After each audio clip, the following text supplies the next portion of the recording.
Queridos amigos que acompanham as atividades da USE Franca, é uma alegria muito grande estar aqui hoje para uma reflexão em torno da doutrina espírita. Nós sabemos que a doutrina espírita sempre nos oferece preciosos recursos para a nossa vida ser melhor. E é por isso que nós desejamos que nos momentos em que a nossa reflexão estiver acontecendo, todos nós possamos desfrutar de paz, serenidade e alegria. Hoje nós vamos refletir em torno do tema O Consolador Prometido, que está inserido no capítulo 6 do Evangelho segundo o Espiritismo, capítulo Cristo Consolador, especialmente nos itens 3 e 4 desse capítulo.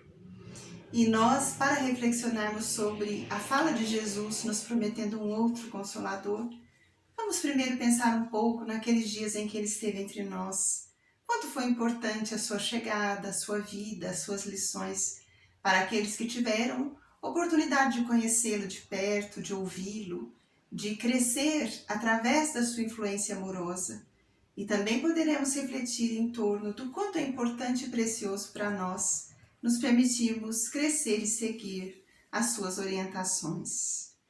Então nós nos lembramos que as anotações evangélicas vão dizer que desde o início do seu ministério, Jesus participou aqueles corações que conviviam com ele acerca das informações sobre a vida maior. A sua mensagem foi uma proposta renovadora que ele distribuiu aqui e ali como se fosse um grande dispensador de bênçãos, distribuindo as sementes no coração daqueles que o escutavam. Os evangelistas vão dizer que ele percorria toda a Galileia pregando o reino de Deus, anunciando aquela proposta renovadora que era, na verdade, um convite a uma vida nova. Então nós vamos ver que aos poucos os discípulos vão secundando seus passos, andando lado a lado com ele, aprendendo suas lições. E é assim que certa vez Jesus vai convidar os 12 discípulos a cooperarem com ele nessa tarefa de levar adiante a sua mensagem, de ir nas cidades vizinhas, ali ainda no grupo ligado àquela própria cultura, semear as boas novas que eles também tinham colhido dessa convivência com Jesus. E nesse convite que Jesus dirige aos 12 discípulos, nós vamos ver a sua generosidade, tornando-os cooperadores dessa renovação que iria acontecer na terra no transcurso do tempo. E nesse momento em que os discípulos são convidados a ir trabalhar também no espalhamento dessa mensagem divina, nós vamos ver que certa vez os discípulos vão conversar com ele a respeito de como seria esse trabalho. E há uma página de Irmão X, através de Chico Xavier, muito bela, intitulada A Escritura do Evangelho, que está no livro Luz Acima, em que ele vai nos dizer assim, Irmão X, que nesse momento em que Jesus convoca os discípulos, há um instante em que aqueles 12 amigos vão se reunir na casa singela de Pedro. E estando ali, vão perguntar a Jesus, mas se eles iam trabalhar nessa tarefa de levar a mensagem aqui e ali, como é que seria esse trabalho? Eles eram imperfeitos, tinham tantas dificuldades, tantos limites. Talvez eles iriam se defrontar com muitas dificuldades. O que eles fariam nas horas difíceis, quando as tribulações acontecessem, quando os impedimentos surgissem, quando as dificuldades fossem aparecendo no caminho? E como Jesus era o mestre por excelência, aquele coração amigo e generoso, começou a falar para todos os discípulos, esclarecendo um a um as indagações que surgiam. Mas entre as muitas indagações da noite, houve uma que foi especial e que nós aqui vamos nos deter agora, porque houve um instante em que Mateus Levi indagou a Jesus o seguinte: Senhor, como é que nós faremos? Os fariseus se apoiam na Torá para realizar os seus trabalhos. Eles, quando precisam estudar a respeito da lei divina, estudam as escrituras antigas. Os saduceus também têm os seus textos que norteiam os seus passos. Os gentios têm as suas escolas, os pergaminhos nos quais se apoiam para realizar o seu trabalho. Mas agora que nós fomos convidados a cooperar contigo, que nós faremos? Em que texto nos apoiaremos? Qual será a nossa escritura? Nós devemos lembrar que aqueles dias ainda não eram os dias que nós tínhamos anotadas as lições de Jesus. Eram os dias em que o Mestre estava entre nós, convivia com os discípulos, convivia com as pessoas que o procuravam. As anotações sobre os seus feitos só viriam mais tarde, realizadas pelo carinho dos discípulos, para que nós, os discípulos do futuro, pudéssemos conhecê-lo. Então, nessa hora, Mateus, fazendo essa indagação, certamente que queria saber onde é que eles iriam buscar as lições que deveriam embasar as suas iniciativas, as suas palavras, os seus ensinos. Afinal, eles estavam sendo convidados a cooperar com Jesus na distribuição das mensagens divinas. Então, nessa hora, Jesus, ao ouvir a indagação de Mateus, mostra ao discípulo que inicialmente o trabalho seria feito através da fala. A palavra seria usada para levar a mensagem aqui e ali. Mas a palavra também às vezes era fonte de enganos, de discussões, de interpretações nem sempre corretas, e Jesus sabia disso. Então, à medida que vai esclarecendo o discípulo, ele diz, Mateus, a escritura na qual nos apoiaremos tem uma outra estrutura, uma característica diferente. A estrutura a qual me refiro é o coração do próprio discípulo. A mensagem que eu venho trazer, a mensagem de meu Pai, ficará registrada no coração do homem e será transmitida muito mais do que através das palavras, será transmitida através da conduta, da ação, da postura do discípulo. Então, neste momento, Mateus aguardou a lição. Os discípulos foram cooperar com Jesus e mais tarde, quando o Mestre já não se encontrava entre nós, ele foi um dos primeiros a coletar aqueles informes, a registrá-los para que os homens pudessem conhecer o Mestre. Mas certamente que Mateus, assim como muitos daqueles que conviveram com Jesus, foram introjetando a mensagem, renovando-se interiormente e exteriorizando na palavra e na conduta aquela proposta que Jesus tinha deixado para nós. Então Jesus veio nos trazer uma proposta que tinha por finalidade fazer de nós pessoas melhores. É por isso que cada proposta de Jesus renova a nossa forma de pensar, a nossa forma de sentir e também a nossa forma de agir. Mas nós vamos pensar no sentido da fala do Cristo, muito profundo. Quando ele diz aos discípulos que a mensagem ficaria registrada no coração do homem, ele sabia que nem sempre isso aconteceria ao mesmo tempo para todas as pessoas, porque a assimilação da mensagem varia de um para outro, a compreensão dos seus conteúdos, a maturidade necessária para o entendimento da proposta. Então o trabalho deveria ser feito com muito amor e sem pressa, de fato como alguém que distribui uma dádiva para que o outro a receba, mas aguarda o tempo da compreensão e do entendimento.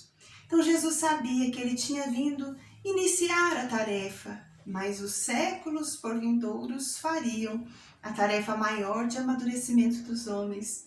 E é por isso que numa dos últimos momentos em que ele está dialogando com os discípulos, naquele instante que antecederia a crucificação, no momento em que ele está realizando a ceia pascal com os discípulos, ele, sabendo que ocorreria em breve, ele faz um alerta aos discípulos, convidando-os às tarefas renovadoras, mas demonstrando que dentro em breve ele não mais estaria entre os discípulos, mas no porvir ele voltaria, através de novas lições, e lições que relembrariam as lições antigas, mas outras que viriam trazer novos desdobramentos de compreensão e de entendimento. Então, naquele momento em que ele fala, convidando os discípulos ao entendimento mais profundo, ele diz: eis que vos enviarei um outro Consolador, que virá em meu nome conduzir-vos no caminho da verdade, o Espírito de verdade, e virá relembrar as lições que vos tenho dito, mas fará muito mais por vós, porque trará outras lições que por enquanto não podeis entender. Nessa hora, Jesus promete que haveria um momento em que a sua bondade e a sua misericórdia, que atuava em nome do Pai, esse Pai de amor, de justiça e de bondade, enviaria à terra um outro Consolador. E nós deveremos agora nos deter. Por que um outro Consolador?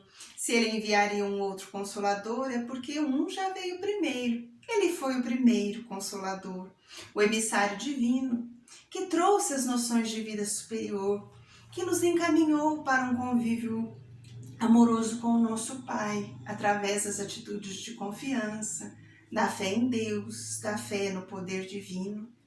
Sua palavra e sua proposta também nos encaminhou para uma vivência mais fraterna com o nosso próximo. Ajudou-nos a entender a vida, a desdobrar as atitudes de amor, de fraternidade, de carinho. Então ele foi um instrutor amoroso que guiou os nossos passos e cujas lições consolaram as lutas do nosso coração.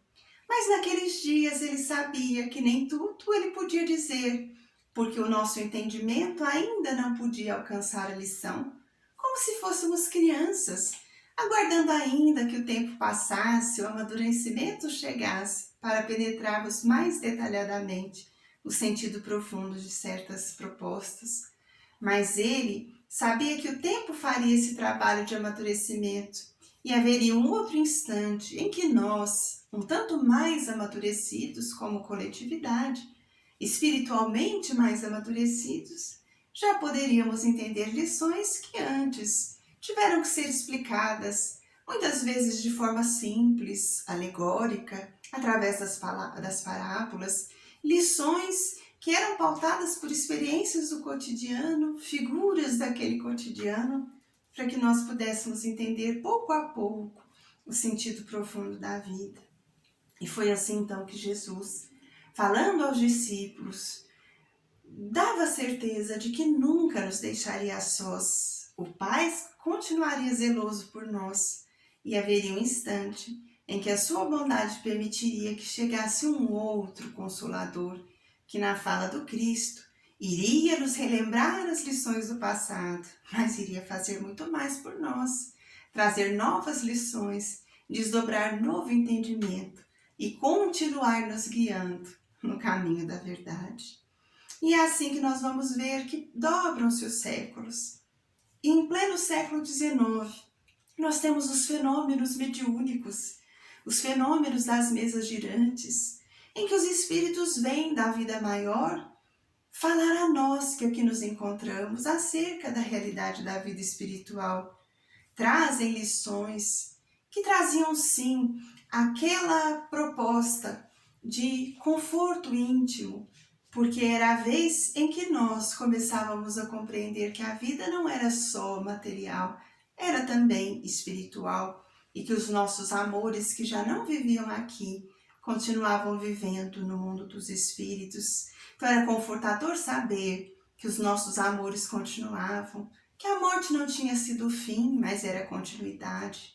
Era confortador também saber que existe uma anterioridade para a nossa jornada aqui na Terra e há causas que explicam as nossas lutas cotidianas, há causas para os nossos sofrimentos, que Allan Kardec nos explica em O Evangelho segundo o Espiritismo. Podem ser causas que estão no presente ou podem ser causas anteriores das nossas aflições. Então, as lições trazidas pelos espíritos superiores vão apontando uma nova possibilidade de entendimento sobre a vida, uma nova possibilidade de entendimento daquelas lições do passado tão preciosas e é um descortinar de novos horizontes para todos nós. Então, quando a doutrina espírita chega para orientar a nossa vida, nós todos reconhecemos nela o Consolador prometido por Jesus, porque vem fazer por nós essa tarefa de nos conectar de novo com aquele Mestre e de nos orientar para a nossa vida. Então, lá no passado, quando Jesus prometeu aos discípulos que enviaria o seu Consolador, ele fazia cumprir a promessa quando enviava os emissários divinos para que todos nós fôssemos guiados para o entendimento mais profundo da vida. Então nós vemos em O Livro dos Espíritos, as questões em que Allan Kardec vai indagar aos benfeitores da vida maior sobre o conhecimento da lei natural, a lei divina, em que aquele momento em que Allan Kardec indaga, mas Deus permitiu que em todos os tempos da humanidade os homens fossem guiados na compreensão das suas leis? E os benfeitores revelam que sim. Em todos os tempos da nossa história de humanidade, Deus enviou os seus emissários, aqueles espíritos que vinham em diversas coletividades do globo, através da realização de suas tarefas, nos ajudar a entender melhor a vida e a nos conduzirmos com segurança. E entre todos esses espíritos, Jesus foi a figura central do modelo e do guia, aquele coração amoroso que vinha trazer para nós um tempo novo de compreensão e de entendimento. Mas passando Jesus, teria o Pai se esquecido de nós, deixando-nos desguarnecidos de compreensão, de entendimento, de apoio? Os benfeitores nos explicam que não. Aquele Pai amoroso, zeloso do nosso destino, continuou guiando os nossos passos, e à medida que vamos amadurecendo como espíritos, entendemos melhor as lições que no passado porventura tenham ficado incompreensíveis. É por isso que quando a doutrina espírita chega, ela vem completar, ela vem dar encaminhamento a essa tarefa de aprendizado nossa. E nós vamos entendendo melhor o quanto esse Pai é bondoso, nos ama e guia os nossos passos. Então, o Consolador prometido por Jesus é esse roteiro, esse conjunto de propostas e de orientação que a doutrina espírita nos traz, pouco a pouco. Nós vamos entendendo a mensagem libertadora, a mensagem renovadora e a expressão do seu amor. É assim que nós vamos ver a sintonia entre a lição dos espíritos superiores e a lição de Jesus no passado. No passado nós víamos Jesus nos dizendo: há muitas moradas na casa de meu Pai. E nós vamos ver os bons espíritos dizendo-nos, através da doutrina espírita, a pluralidade dos mundos habitados. Lá no passado nós vamos ver Jesus conversando com Nicodemos e demonstrando a necessidade de começarmos de novo através das experiências sucessivas da reencarnação. É necessário nascer de novo da água e do Espírito. Ninguém pode ver o reino dos céus sem nascer de novo. É o que ele vai dizer ao doutor da lei que o procura. E nós vamos ver a doutrina espírita nos ensinando que há a pluralidade das vidas sucessivas, a reencarnação. O nosso progresso se dá através de etapas, e para que nós possamos pouco a pouco ir realizando esse processo de transformação em nós, transformação intelectual e moral, nós precisamos dessas etapas sucessivas das existências que se repetem na Terra. Em Jesus nós vamos ver o seu carinho demonstrando que a vida continuava. A vida não era só o corpo. A vida se manifestava na matéria e se manifestava na realidade espiritual. Então, quando Jesus parte para a vida maior, ele volta e se apresenta aos discípulos através daquelas experiências formosas da ressurreição, conforme os evangelistas falavam, demonstrando a imortalidade da alma.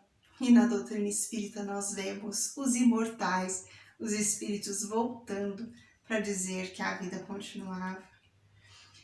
Então, em Jesus, nós vamos ver aquele mestre que foi apontando os caminhos, foi indicando os roteiros, foi nos preparando para uma vida melhor. E vemos que o seu cuidado continuou atentando para nós. E quando ele prometeu aos discípulos que não nos deixaria sós e que enviaria um outro Consolador, ele sabia que haveria um momento em que a bondade divina permitiria que chegasse à Terra esses esclarecimentos que são tão benéficos para todos nós. Então, lembrar a proposta de Jesus, do Consolador prometido, significa guardar conosco o conforto dessa certeza de que não andamos sozinhos, que o seu amor zela por nós, que o seu carinho atenta para as nossas necessidades e permite que as orientações cheguem, mas cheguem para quê? Para que, sabendo um pouco mais, nós possamos viver de forma melhor. Para que, entendendo melhor a vida, nós possamos assumir os nossos compromissos e tentar realizá-los com mais segurança, com mais carinho, com mais dedicação. Para que nós, de posse desse conjunto de bênçãos, possamos a cada dia fazer o esforço para nos tornarmos melhores. Então, quando nós abrimos a nossa reflexão desse instante, nós lembrávamos o momento em que Mateus Levi perguntou a Jesus: mas se os fariseus tinham a Torá para estudar, se os saduceus tinham os textos antigos, se os gentios tinham os seus pergaminhos, como eles fariam, eles que seguiam a Jesus? Onde eles iriam guardar aquelas contribuições tão valiosas? Seria também num pergaminho? Seria também num papel frágil? Seria num suporte que um dia podia apagar? Mas Jesus sabia que não. Os livros humanos guardariam os ecos das suas lições, mas a melhor escritura para guardar esses registros foi, é e continua sendo o coração do homem, que olha para ele, que ouve as suas lições, que aprende com ele os roteiros para uma vida melhor. E mais do que isso, aquele coração que, aprendendo, ouvindo e guardando a lição, começa a fazer um esforço para exercitá-la. Então, a doutrina espírita propõe a cada um de nós que façamos um esforço diário por ser cada dia um pouquinho melhor. Até hoje, Deus nos permitiu chegar até aqui, superando desafios, aprendendo lições, crescendo com o auxílio de tantos amigos. Novos dias virão para todos nós, mas será para nós muito precioso e muito importante se nesses dias que virão nós pudermos contar, como no passado os amigos contaram, com aquelas orientações generosas de Jesus, que nós temos a doce felicidade de revê-las na doutrina espírita e nas páginas que foram registradas pelos seus discípulos, pelo evangelista Mateus, pelo evangelista Marcos, pelo evangelista Lucas, pelo evangelista João. E foi João que nos falou sobre o Consolador prometido. Então desejamos que a bondade divina nos alcance e que cada vez que nós tivermos ensejo de refletir em torno de uma página preciosa, uma lição, uma reflexão que tenha chegado para nós através da doutrina espírita, nós possamos voltar o nosso pensamento para o passado e permitir-nos ficar um pouco ao lado de Jesus, como se nós estivéssemos ali, na Galileia, diante daquele mar cristalino, aguardando a barca de Simão que o trazia, porque quando ele chegava na barca de Simão, ele falava ao coração do povo, e os ouvidos atentos que o registravam tinham a certeza de que o seu coração seria renovado e voltavam para os seus cotidianos mais fortes, mais alegres, orientados. Então, quando nós temos ensejo de aprender alguma coisa na doutrina espírita, é Jesus voltando para nós. A doutrina espírita, através da codificação, simboliza a barca de Pedro, é o suporte que o traz para nós. E nessas páginas nós ouvimos de novo aquela doce voz, aquela doce mensagem e aquela proposta profunda que nos convidava a uma vida melhor. Então hoje nós podemos refletir em torno do Consolador prometido para pensar a doutrina espírita é grandiosa porque ela nos consola, mas sobretudo porque ela nos transforma e orienta. Muito obrigada por sua atenção, que as reflexões desse instante possam render frutos de sabedoria, de alegria de viver, de esperança num tempo melhor. E até um outro dia, se Deus quiser.